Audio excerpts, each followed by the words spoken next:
In this session, I am going to explain you about the mechanism of respiration in the human being. Okay, so before going into the mechanism, first of all, we will come to know about what is breathing. So breathing is nothing but taking the air inside the body and sending the air from the body outside. So that is called as breathing. So there are two terms involved in this breathing, that is inhalation and exhalation. Inhalation is also called as inspiration. Exhalation is also called as expiration. Okay, now we will come to know about the what is inhalation or inspiration. Inhalation means taking the long breath, that is taking the air inside the lungs, that is inhalation. Taking the long breath into the lungs is the inhalation. What is exhalation or what is expiration? Expiration means sending the air which is present in our body to outside after the inspiration, that is so sending the air outside, that is expiration. So this inspiration and expiration or inhalation and exhalation together called as breathing. Okay, so this is the definition of the breathing. Okay, taking the air inside the body, that is inside the lungs, and sending the air from the body outside again, that is the complete respiration, that is breathing. Okay, now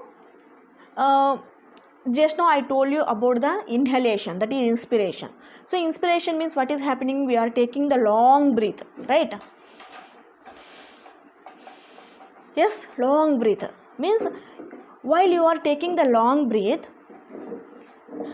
you need some energy to take the air, right? So the inspiration is an active process. It needs energy to take the air inside the body. Okay, so next, after taking the air, what will happen? The muscles which are present will get contracted, right? During the inspiration, the muscles will get contracted. So in the last class, I have explained you about the respiratory system and what are the structures which are helping the lungs to be in a position, right? So there are four types of structures, that is sternum, rib cage, vertebral column, next diaphragm. So these four are responsible for the lungs to keep in a position in the chest cavity.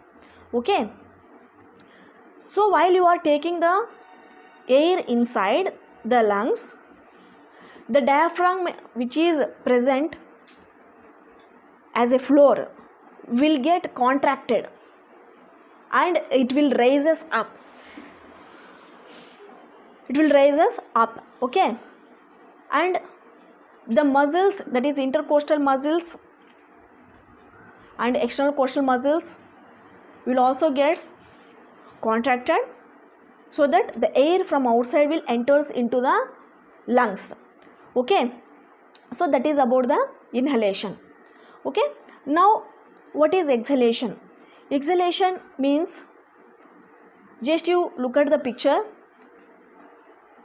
it is an inactive process, means it is a passive process, means there is no need of any energy, just you are taking the air, sending the air outside, that is exhalation, means no need of any energy. And the diaphragm, the rib cage muscles will come in a normal position, that is they will come to the rest position so that the exhalation will takes place. Okay, so this is about the inspiration and expiration. Okay, now during the inspiration, what will happen is the lungs will expand. Okay, so you are inhaling, the lungs will expand. Okay, the outside air will enters into the lungs through the trachea and reaches to the alveoli. So at the alveolar region, the exchange of the gases will takes place. Okay, again the carbon dioxide, that is impure air, will goes outside from the lungs. So just it is releasing, that is exhalation.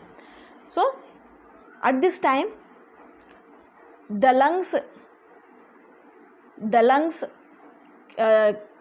carrying capacity, that is air carrying capacity of the lung is more, while inhalation the lungs air carrying capacity will be less. At the time of expiration, at the lungs the air carrying capacity will be more. So it is exhaling the air outside. Okay, so this is about the breathing, inspiration and expiration, that is inhalation or exhalation. Okay, so in the next class we will come to know about how the exchange of the gases takes place in the alveolus and how the transportation of the gases takes place